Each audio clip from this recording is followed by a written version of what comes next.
Hey y'all, welcome back to Penny For Your Thoughtz, where we talk real life, real growth, and real healing. And at the end, I'll give my 2 cents. Today we're gonna have a conversation, a real one, not a comfortable one, maybe not even a trendy one, but I think it's a necessary one. Somewhere along the way, we stopped asking, is this real? And started asking, how do I get that?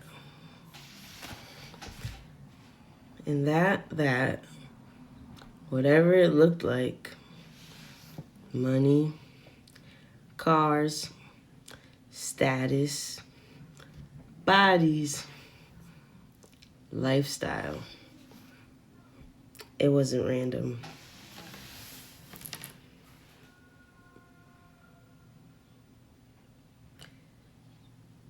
It was shown to us repeatedly, packaged for us, and eventually believed by us.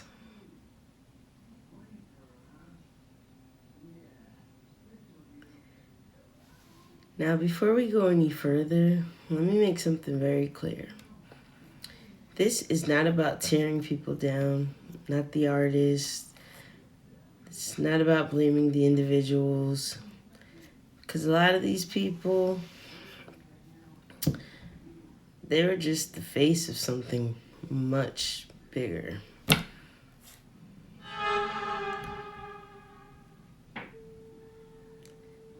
This is about the machine,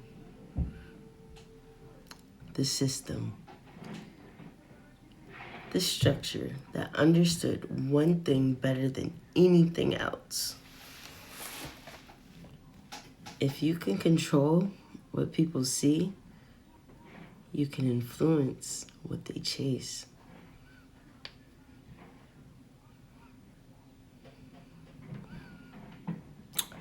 So today, we are going to break that all the way down.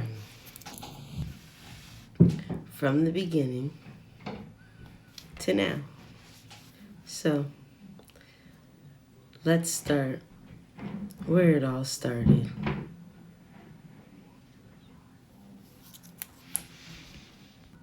So let's go back. Late 1970s, early 1980s, New York. Hip hop, it wasn't an industry yet. It wasn't polished. It wasn't commercial. It was expression. You had DJs in the park, block parties, people gathering, not for status, but for connection. And when artists grabbed the mic, they weren't trying to impress you. They were trying to tell you something.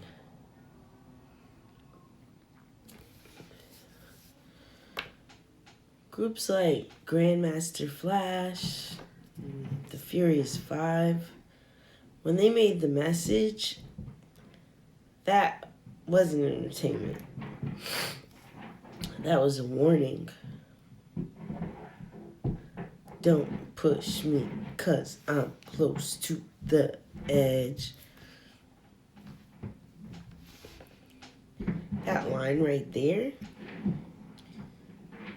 that wasn't metaphor. That wasn't somebody's real, that was somebody's real mental state. See, back then, hip hop was documenting life in real time. Poverty, systemic struggle, violence, and pressure. There was no luxury filter on it.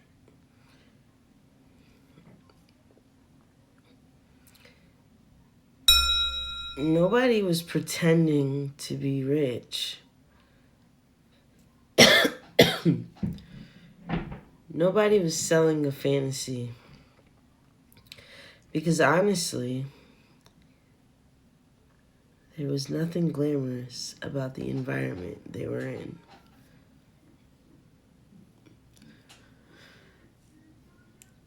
Hip hop wasn't saying, look at what you could have. It was saying, look at what we're going through.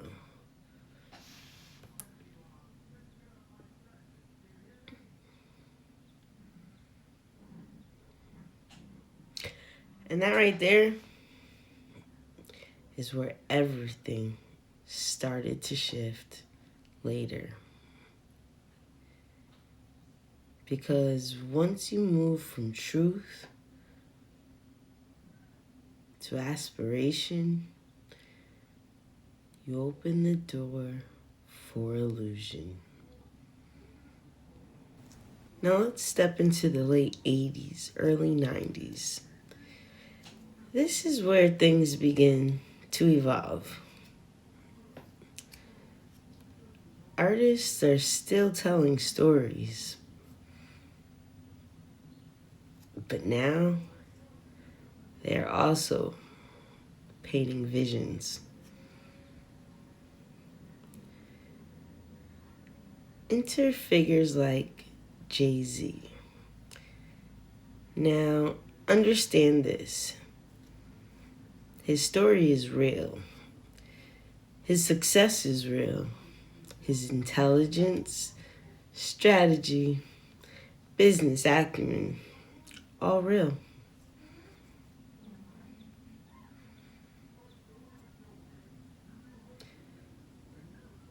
But what changed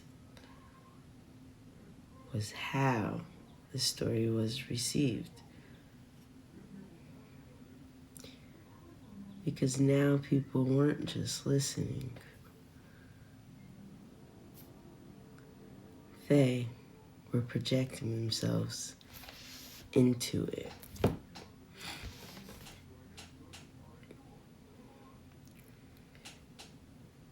It wasn't, that's his journey. It became, that could be me. And that's not wrong until you remove the context.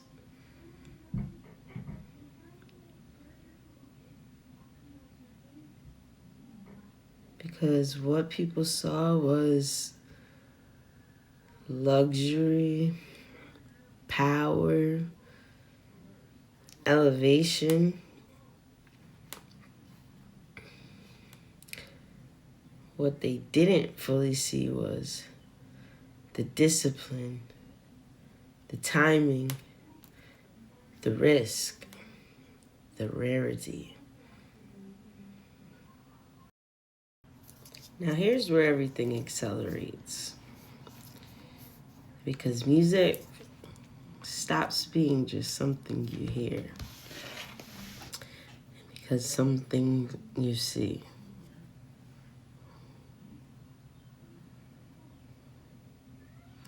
Enter the era of visuals. Music videos, lifestyle branding.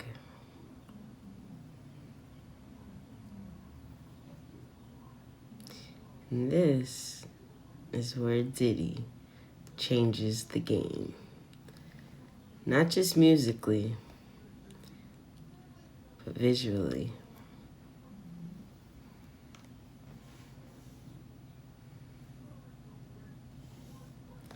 Now, success doesn't just sound like something. It looks like something. Champagne, white parties, designer everything, private jets. Sure. Now the message isn't just I made it. Mm-mm. It's this is what making it looks like.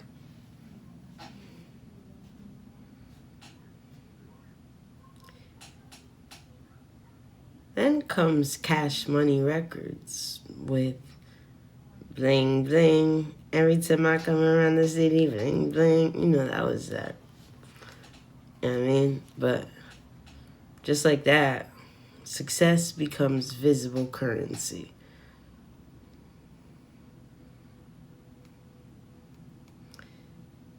If you don't look like success,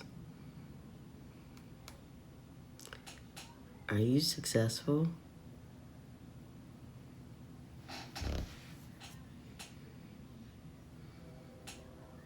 And then, you know, Jermaine Dupri told us, money ain't a thing.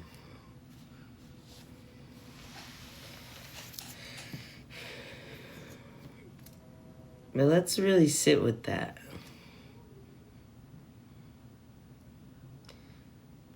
Money is a thing to people who don't have it.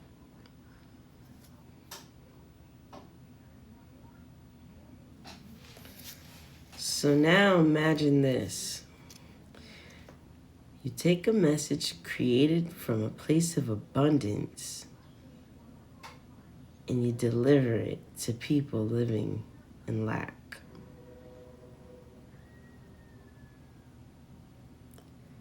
That doesn't inspire balance. That creates pressure. Pressure to get it, to show it, to become it. And once pressure enters the equation, people start making decisions they wouldn't normally make.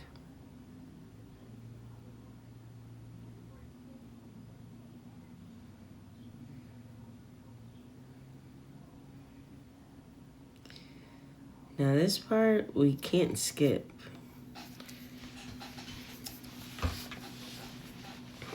Because every image has a cost.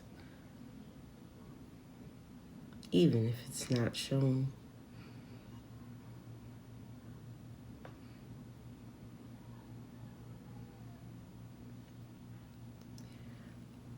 A whole generation started chasing fast money, fast status, fast identity.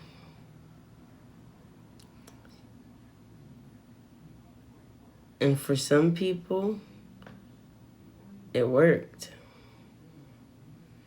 Let's be honest. Some people made it out. Some people built real wealth. Some people changed their lives.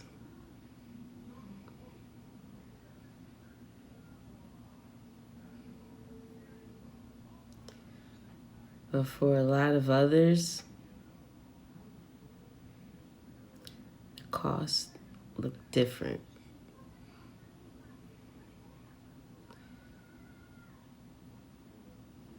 Jail time, violence, loss, burnout. Not because they were told directly, go ruin your life.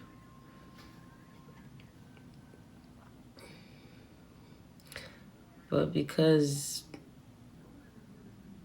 they were shown, this is what success looks like. Figure it out.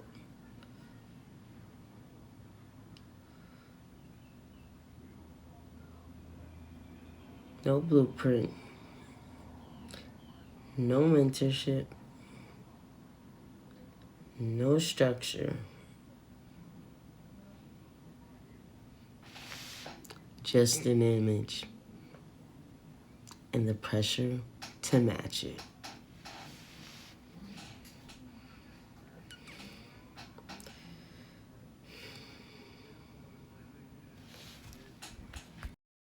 I'm sorry, y'all. I totally forgot my mic, so I went and grabbed it. I hope you hear me better now. But now let's shift the lens, because this conversation would not be complete without talking about women.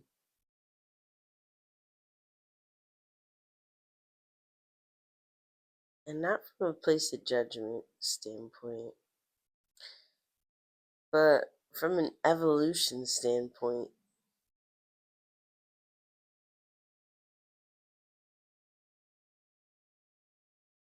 Because just like men were sold an image of success, women were sold an image of value.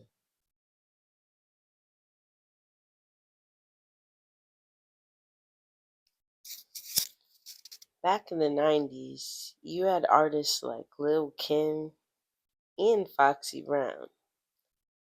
Now understand this clearly. They were powerful, confident, unapologetic.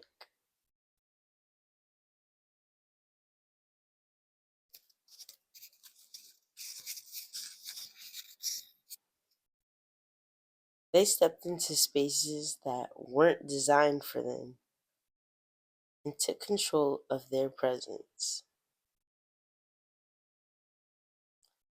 That matters.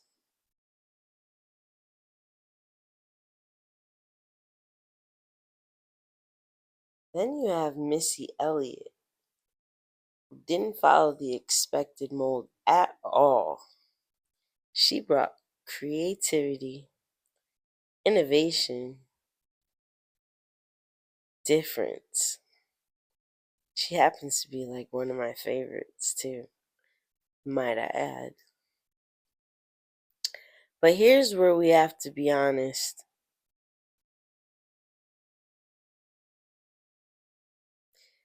Even empowerment was still being filtered through what the industry knew would sell.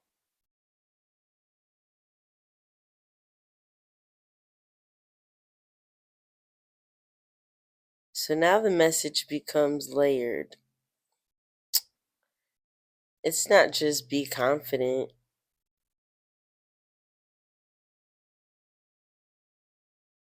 it became be confident in a way that's marketable.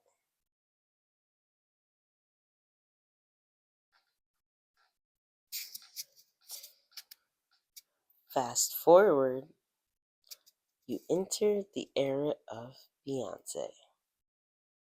Now, this is a bit different. This is precision, excellence, control.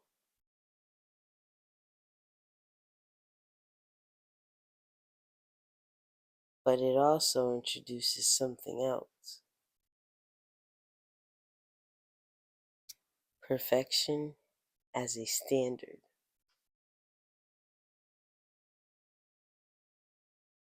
Then comes Nicki Minaj, and later Cardi B. Now the tone shifts again: ownership, dominance, visibility.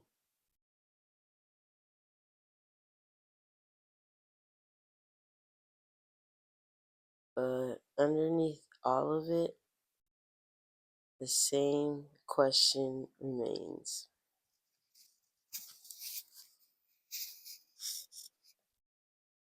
is this full freedom, or is this adaptation?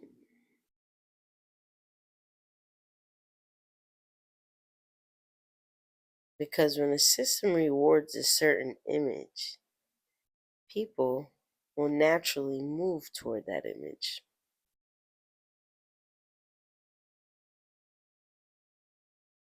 Not always because they want to, but because it works.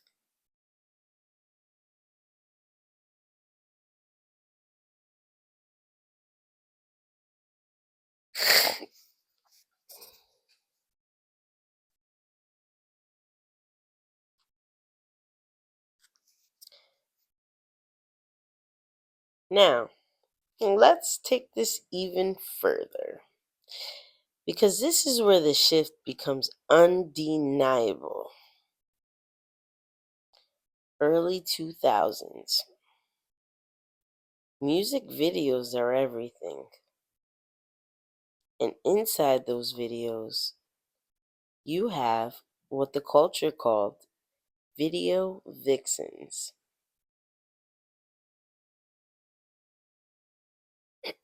Corinne Steffens. They were curated, selected, positioned.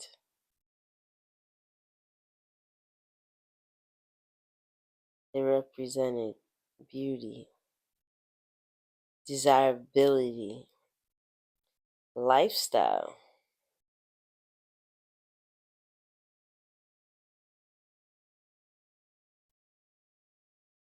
But here's the key detail: they did not own the platform,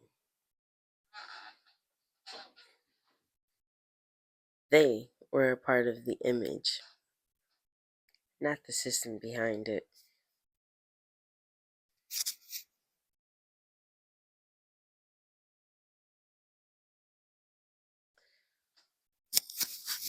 We are in the era of platforms like Instagram and OnlyFans.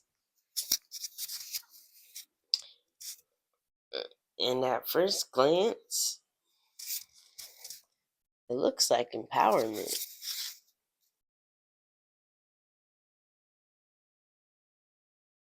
because now individuals can control their image, build their audience, and monetize directly.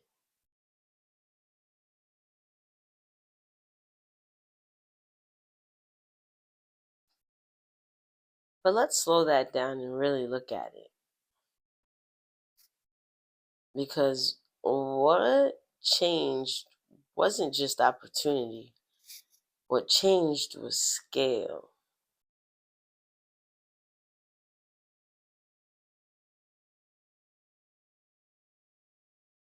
Before, a limited number of people were chosen. Now, everybody can enter.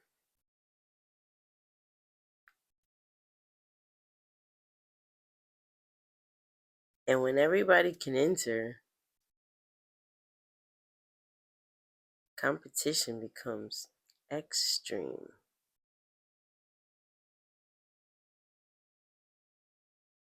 Now you're competing globally. Now algorithms decide visibility. Now consistency becomes pressure. Now attention becomes currency. So, what do people do? They adapt, they post more, they reveal more, they perform more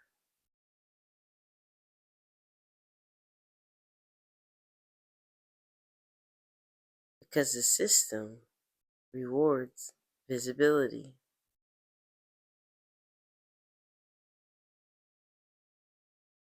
But here's the part people don't talk about enough: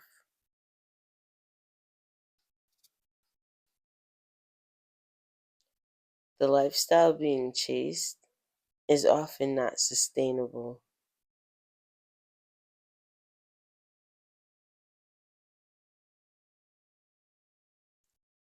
It's curated, edited, filtered,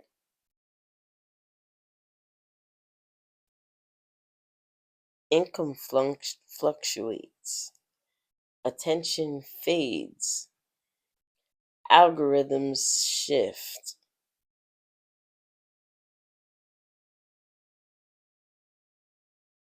and now you're stuck maintaining an image that may not even reflect who you really are anymore.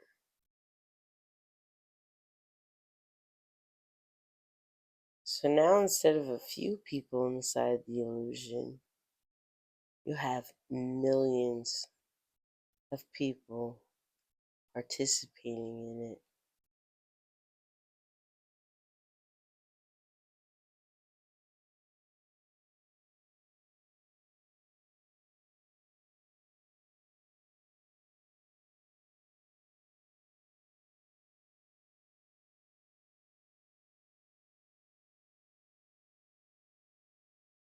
Now let's go even deeper because this isn't just cultural, this is psychological. We all know I am a sapiosexual. And if you don't know what that means I love brains. Okay. When people are constantly exposed to perfect bodies, lifestyles, success stories, they start measuring themselves against it,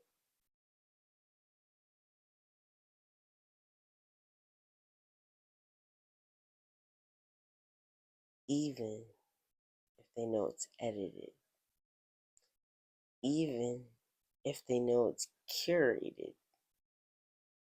The mind still absorbs it, and over time, that that creates comparison, insecurity, pressure, heavy on the pressure. Now add the absence of something else.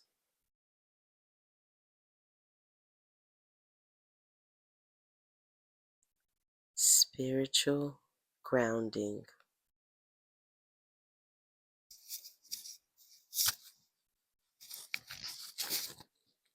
There was a time where messages like Jesus walks could exist in mainstream spaces.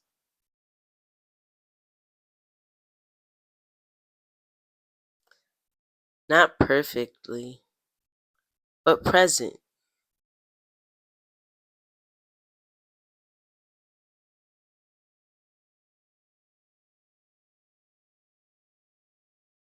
Now, those conversations are quieter.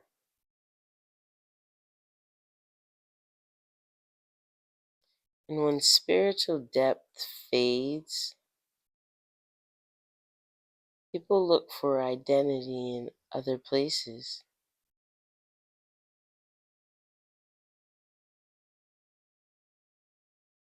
Money, attention, validation,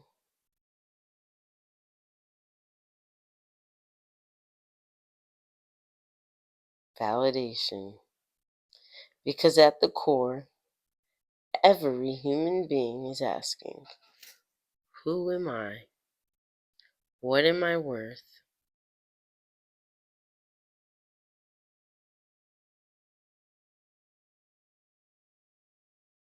And if the world answers that question with what you have, how you look, how many people see you, then people will build their lives around that.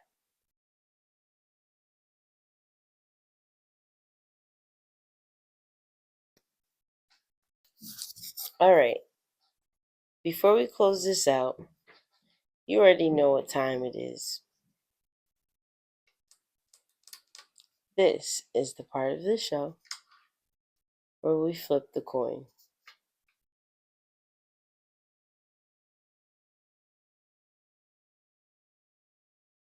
Because every story has two sides. Every image has a reality behind it.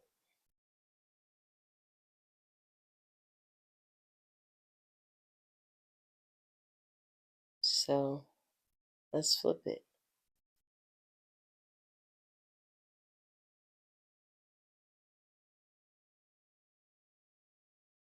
Head says, we've got the dream, the money, the lifestyle, the recognition, the freedom, the idea that you can come from nothing and become everything.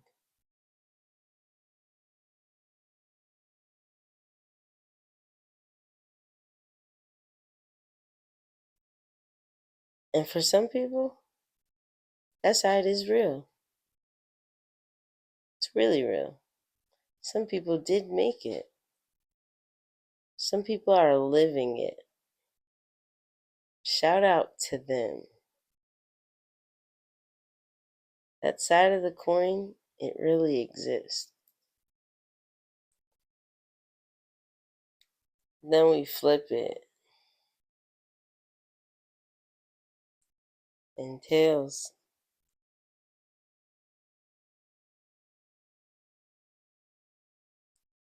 Tails says, the pressure, the comparison, the sacrifices nobody posts, the people who chased the image and lost themselves in the process.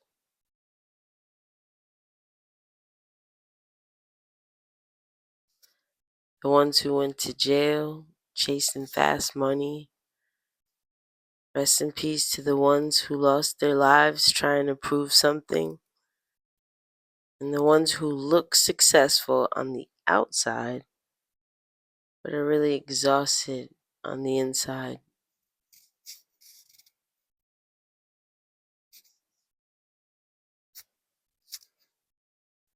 And then there's another layer.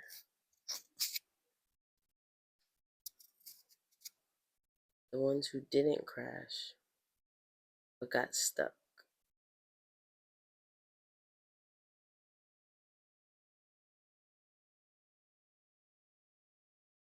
Stuck chasing more.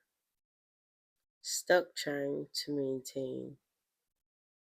Stuck running in a race that doesn't actually have a finish line.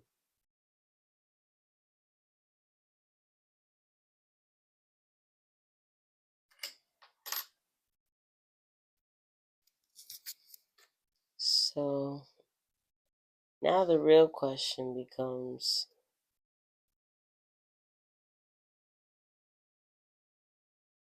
which side of the coin are you chasing?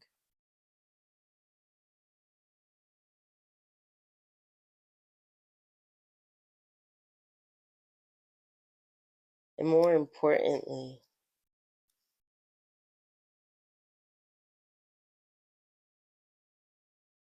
did you ever stop to ask what it was going to cost you?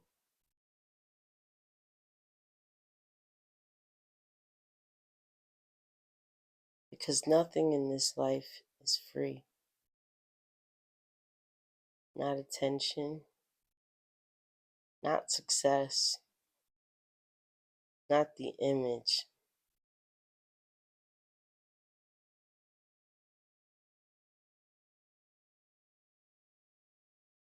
Everything requires something in return.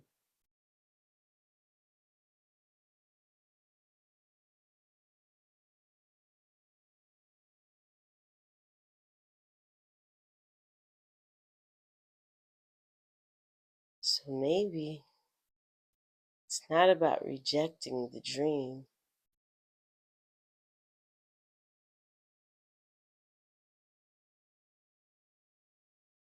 Maybe it's about understanding both sides of it. So when you choose your path, you're not just chasing what looks good. You're choosing what's real.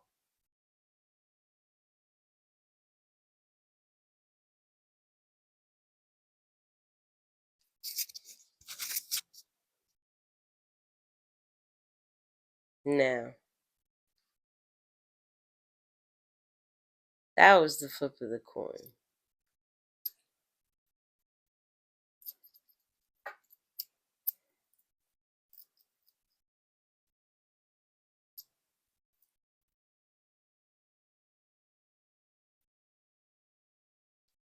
So now we are here in 2026, and we have to ask ourselves, are we still chasing something that was never fully real to begin with? Or are we finally ready to define success for ourselves? And you know, that's my 2 cents. So, guys, I wrote some books, and the link to those books are going to be somewhere on here, somewhere with the pictures of the books. And then I have another one coming out on the 25th. No, I'm sorry, April 24th, 2026. And that one's right there. Make sure you hit that Amazon link if you want to and read the books. Thanks.